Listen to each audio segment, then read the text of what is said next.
بسم اللہ الرحمن الرحیم الحمد للہ رب العالمین بار الخلائق اجمعین والصلاة والسلام علی اشرف الانبیاء والمرسلین سیدنا و مولانا بالقاسم محمد قال اللہ الحکیم فی کتاب الکریم و بالوالدین احسانا۔ والدین کے حقوق کے بارے میں ہماری گفتگو جاری تھی۔ ہم نے یہ اعلان کیا تھا، بتایا تھا کہ 40 حقوق ایسے ہیں کہ جو ان کی زندگی میں ہیں، اور 40 حق ایسے ہیں جو والدین کے دنیا سے جانے کے بعد اولاد پر لازم ہے۔ وہ جو 40 حقوق ان کے ہیں دنیا سے جانے کے بعد، ان میں سے پہلے 10 حقوق ہم آپ کے سامنے بیان کرتے ہیں۔ سب سے پہلا حق یہ ہے کہ غسل و کفن اور نماز میت میں والدین کی نسبت سے تیزی کی جائے، جلدی سے اسے انجام دیا جائے، تسریع کی جائے، فوراً، زیادہ وقت نہ لگے۔ انتقال کے بعد جتنے کم وقت میں ان کو غسل و کفن اور نماز پڑھ کر پہنچایا جائے جنازے کو قبرستان، یہ ان کا حق ہے۔ دوسرا حق یہ ہے کہ اگر کفن و دفن اور اس میں کچھ پیسے بھی زیادہ خرچ ہو رہے ہوں تو فکر نہ کرے اولاد، اور اس عمل کو انجام دے، یعنی ناراض نہ ہو کہ بھئی زیادہ پیسے لگ رہے ہیں، کوئی حرج نہیں، یہ ان کا حق ہے۔ اسی طرح سے تیسرا حق یہ ہے کہ انتقال کے بعد جو دینی مراسم انجام دیے جاتے ہیں یہ ان کا حق ہے، انجام دے۔ مثلا ان کے لیے کار خیر کرنا ہے، ان کے لیے فرض کریں مجلس ہے، امام حسین السلام کا تذکرہ ہے جو ان کے لیے باعث مسرت ہے قبر میں، اسی طرح سے کھانا کھلانا ہے مومنین کو جس کا ثواب انہیں ملے، اسے انجام دینا چاہیے۔ چوتھا حق یہ ہے کہ جس طرح سے وہ وصیت کر کے گئے ہیں اس کے مطابق اس پر عمل کیا جائے، نہ یہ کہ اولاد جو ہے ان کی وصیت کو مد نظر نہ رکھے اور ان کے مال میں جو وہ چھوڑ گئے ہیں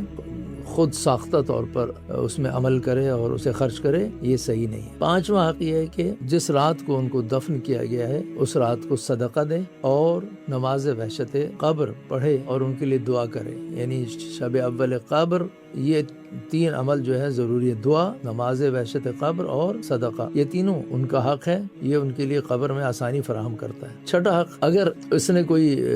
مراسم یعنی انجام دیے ہیں، قرآن خوانی کرائی ہے، واہ دیگر کام کرائے ہیں، تو اس میں اگر کوئی مال خرچ ہوتا ہے یا کوئی قاری آیا ہے تلاوت کے لیے یا کوئی عالم آیا ہے وہاں پر اس نے نصیحت کی ہے تو اس کے آنے جانے کے کچھ اخراجات اگر ہیں تو وہ ادا کرے، یہ اولاد کی ذمہ داری ہے۔ اسی طرح سے اگر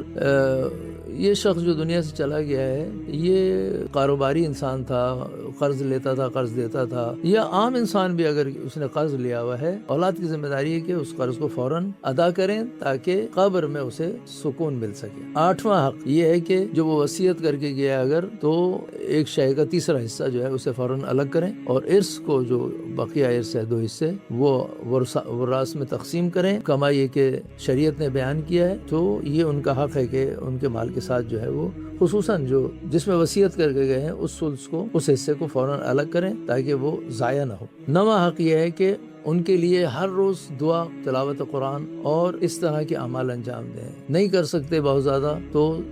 سورہ فاتحہ ہے، 3 مرتبہ قل هو اللہ ہے، ان اعمال کو انجام دے کے ان کے لیے ہدیہ کریں تاکہ انہیں جو ہے وہ ثواب ملے۔ کہتے ہیں کہ روایات میں آیا ہے کہ اگر یہ عمل کوئی انجام دیتا ہے، فاتحہ اور 3 مرتبہ قل هو اللہ پڑھتا ہے میت کے لیے اولاد میں سے، تو خداوند متعال ان کے والدین کو، اس شخص پڑھنے والے کو اور حتیٰ اس کے بچوں کو جو ہے وہ بخش دیتا ہے۔ ہر نماز کے بعد والدین کے لیے دعا کرے انسان، یہ ان کا حق ہے، ٹھیک ہے۔ خصوصاً وہ اوقات جس میں دعا قبول ہوتی ہے، نماز شب جس میں دعا قبول ہوتی ہے، اس میں ان کی مغفرت کے لیے، ان کے درجات بلند ہونے کے لیے دعا کرے۔ جو وقت قبولی دعا ہے، مثلا فجر کے وقت جب زوال کا وقت ہوتا ہے، یا شام میں جب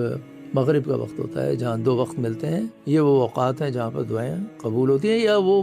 مقامات جہاں پہ دعائیں قبول ہوتی ہیں، جیسے مسجد الحرام ہے، مسجد نبوی ہے، امام حسین السلام، ائمہ علیہ السلام کے مزارات ہیں، وہاں جائے تو ان کے لیے دعا کرے۔ بس یہ 10 حق آج ہم نے آپ کے سامنے ان 40 حقوق میں سے کہ جو مرنے کے بعد، انتقال کے بعد والدین کے اولاد پر